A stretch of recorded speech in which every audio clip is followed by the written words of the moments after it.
Hey church, good morning. Josh Flores Olvera. I'm the missions minister here at First Temple. This morning I wanted to share with y'all a practice that has proven to be very helpful for me. Many of y'all have been following us ever since we started midday prayer. We started it when the pandemic happened, and it was a way for us to gather at a certain time, even if it couldn't be in person. And we've adapted it over the last 2 years so that now we're trying to do little practices that teach us how to pray or that show us new ways to pray so that we can continue to grow in our prayer life. And so today I wanted to share with y'all a practice that isn't necessarily prayer, but it's, in my opinion, the first step to prepare our hearts to pray. And it's called contemplation. When you look throughout all the Psalms, there are different Psalms that talk about contemplating on the goodness of God or contemplating on certain aspects of God's goodness, His power, whatever that may be. And sometimes we can have different ideas about what this sort of contemplation means. And so I wanted to provide us 5 easy steps to get us to a place where we can contemplate. And contemplation prepares us for prayer. Okay, so I wanted to read a little bit about why contemplation is important. It comes from this book called Spiritual Classics. It's a book that I read in seminary, and it was very formational for me, and I'm hoping that this morning it's going to do the same for you. So really what I'm going to do is I'm going to explain what those steps are. Then I'm going to get to a point where I'm going to ask you to pause this video because the thing about contemplation, it's not about getting it done. It's about actually taking the time that's necessary to put our hearts in a position to hear from God. And so rather than making this an hour-long video, I'm just going to ask for you to pause it.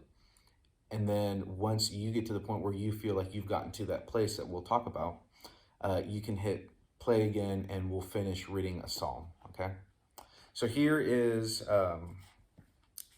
a little excerpt from this book, and it says, contrary to much current thinking, contemplation has nothing to do with making our minds blank or having honey-sweet thoughts. As we've observed, its chief aim is to encounter Christ so that our love for him can be rekindled.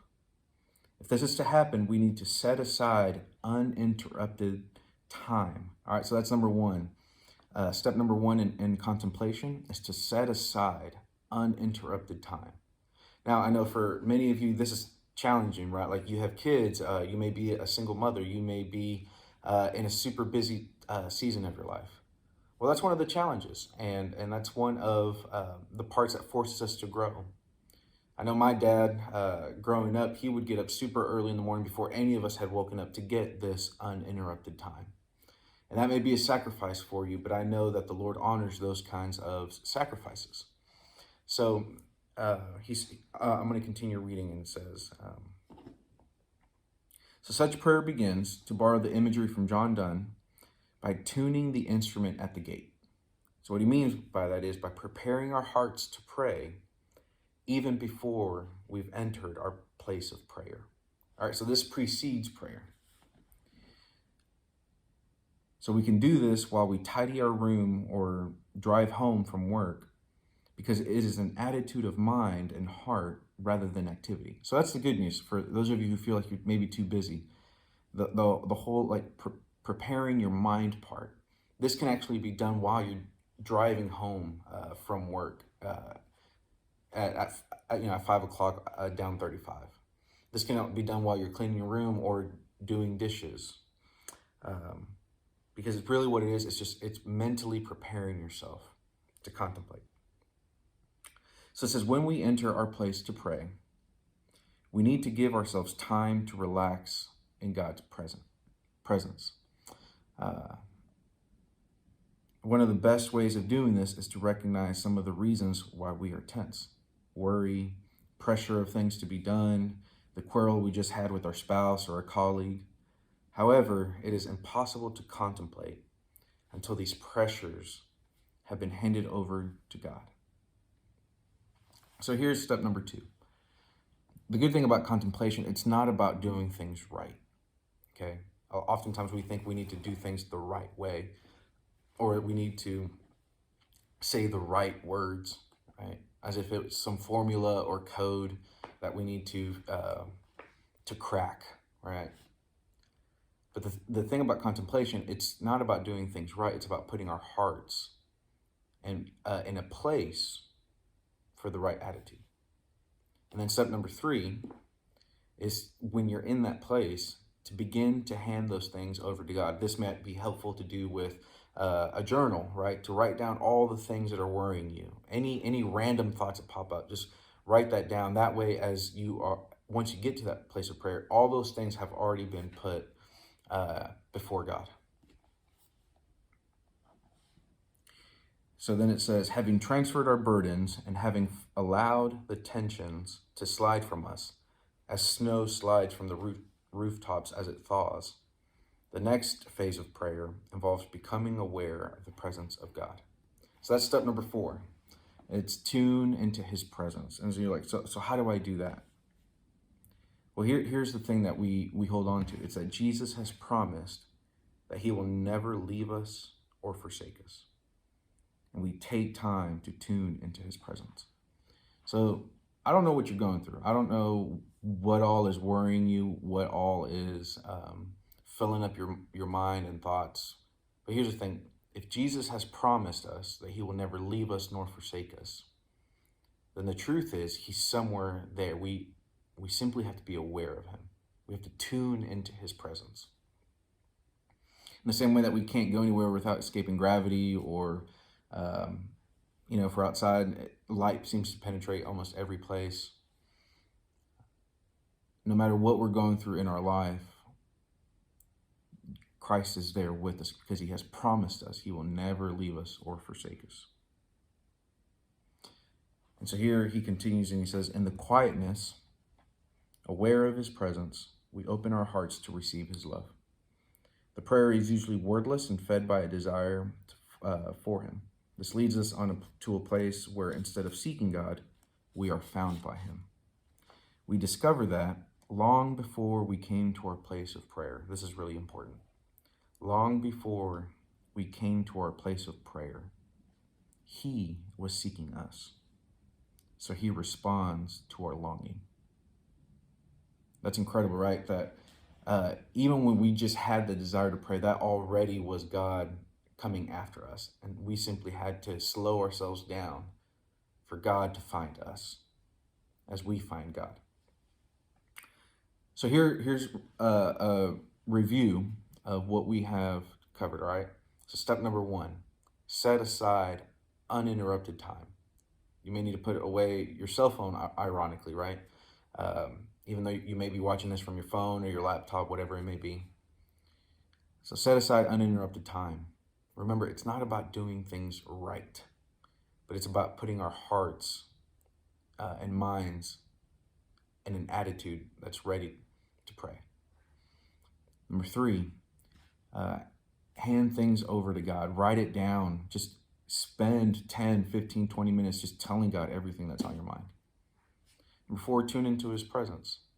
If he really did promise us that he would never leave us or forsake us, he's there. So we make ourselves aware of where he is.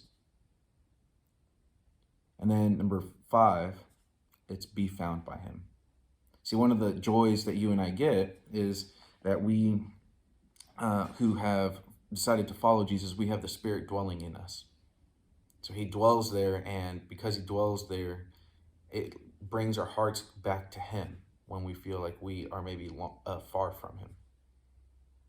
And so this is the point of the video where I want you to pause it. So pause it right now and take the time to do those 5 things. Okay, and when you hit play again, we're going to read this psalm, and I want you to read it slowly. Okay, so hit pause right now, and then we'll get started.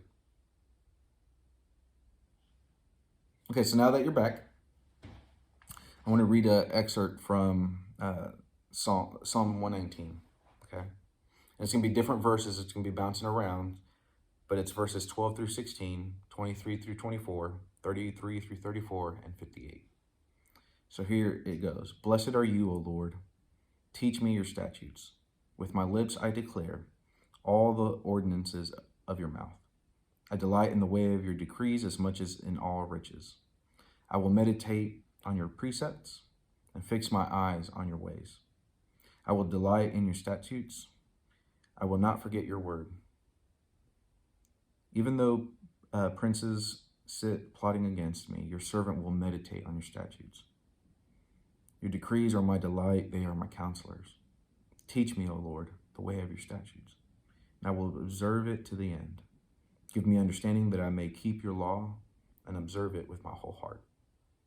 I implore your favor with all my heart.